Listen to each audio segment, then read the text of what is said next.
വാർത്തയിലേക്ക്. CPM നേതാവ് MM ലോറൻസിന്റെ മൃതദേഹം വൈദ്യപഠനത്തിന് തന്നെ വിട്ടു നൽകും. മൃതദേഹം മതാചാരപ്രകാരം സംസ്കരിക്കാൻ വിട്ടു നൽകണമെന്ന പെൺമക്കളുടെ അപ്പീൽ ഹൈക്കോടതി തള്ളി. ഉത്തരവിനെതിരെ സുപ്രീം കോടതിയെ സമീപിക്കാനാണ് ഹർജിക്കാരുടെ തീരുമാനം. ഒടുവിൽ MM ലോറൻസിന്റെ മൃതദേഹം കളമശ്ശേരി മെഡിക്കൽ കോളേജിന് വൈദ്യപഠനത്തിനായി വിട്ടു നൽകാൻ ചീഫ് ജസ്റ്റിസ് അധ്യക്ഷനായ ഡിവിഷൻ ബെഞ്ചും ഉത്തരവിട്ടു. മധ്യസ്ഥ ചർച്ചയിലും പ്രശ്നപരിഹാരം ഉണ്ടാകാതിരുന്നതിനെ തുടർന്നാണ് കോടതി നടപടി.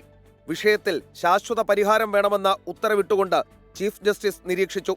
മൃതദേഹം കളമശ്ശേരി മെഡിക്കൽ കോളേജിലെ വൈദ്യപഠനത്തിന് വിട്ടു നൽകണമെന്ന സിംഗിൾ ബെഞ്ച് ഉത്തരവിനെതിരെ മക്കളായ ആശാ ലോറൻസും സുജാതയുമാണ് കോടതിയെ സമീപിച്ചത്.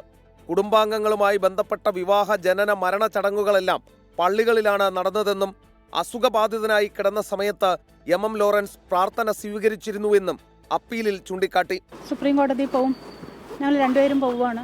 അതിൻ്റെ അഫിഡവിറ്റ് തയ്യാറാക്കിക്കൊണ്ടിരിക്കുവാണ്. ഇന്ന് തന്നെ ഒപ്പിടും, അത് ചെയ്യും.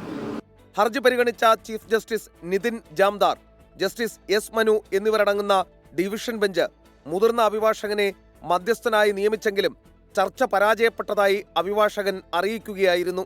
സെപ്റ്റംബർ 21-നാണ് MM ലോറൻസ് മരിച്ചത്. സിംഗിൾ ബെഞ്ച് ഉത്തരവിനെ തുടർന്ന് മൃതദേഹം കൊച്ചി മെഡിക്കൽ കോളേജിൽ എംബാം ചെയ്ത് സൂക്ഷിച്ചിരിക്കുകയാണ്.